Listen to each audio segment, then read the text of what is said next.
flush toilets in the United States, the land of inside plumbing. And the ratio will not have changed much on the day when men first walked the silent face of the moon. The anomalies of the Power Age are more curious than its wonders. But it is a great and wonderful age, the most wonderful this giddy planet has yet seen. It is sometimes comic, too often tragic, and always wonderful. Our wildest dreams of the future will be surpassed by what lies in front of us. Come bad, come good. I want to take part in the show as long as possible. Robert A. Heinlein, Colorado Springs, Colorado, 5 May 1949.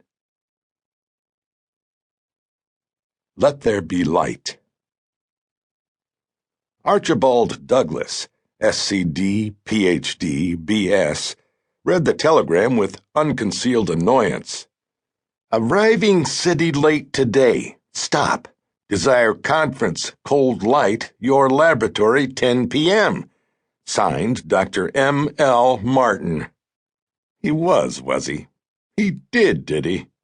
What did he think this lab was? A hotel? And did Martin think that his time was at the disposal of any Joe Dokes who had the price of a telegram?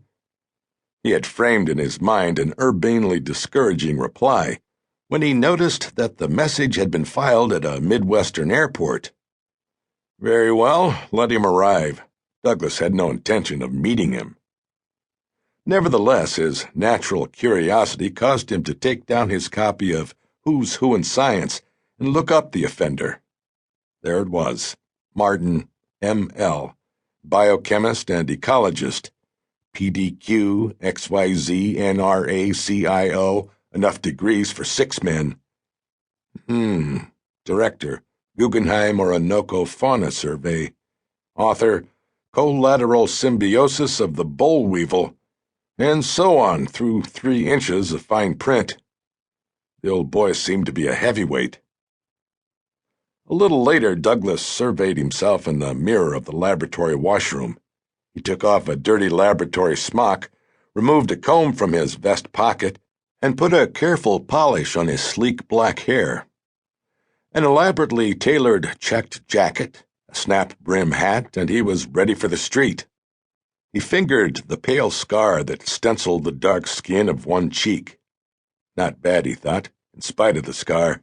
If it weren't for the broken nose, he would look okay. The restaurant where he dined alone was only partly filled. It wouldn't become lively until after the theaters were out. But Douglas appreciated the hot swing band and the good food. Toward the end of his meal, a young woman walked past his table and sat down facing him, one table away. He sized her up with care. Pretty fancy. Figure like a dancer, lots of corn-colored hair, nice complexion, and great big soft eyes. Rather dumb pan, but what could you expect? He decided to invite her over for a drink. If things shaped up, Dr. Martin could go to the devil. He scribbled a note on the back of a menu and signaled the waiter. Who is she, Leo? One of the entertainers? No, monsieur. I have not seen her before. Douglas relaxed and waited for results. He knew the come-hither look when he saw it, and he was sure of the outcome. The girl read his note and glanced over at him with a little smile. He returned it with interest. She borrowed a pencil from the waiter and wrote on the menu. Presently, Leo handed it to him. Sorry, it read, and thanks for the kind offer, but I am otherwise engaged. Douglas paid his bill and returned to the laboratory. His laboratory was located on the top floor of his father's factory. He left the outer door open and the elevator down in anticipation of Dr. Martin's arrival. Then he busied himself by trying to locate the cause of an irritating vibration in his centrifuge. Just at 10 o'clock, he heard the whir of the elevator. He reached the outer door of his office just as his visitor arrived.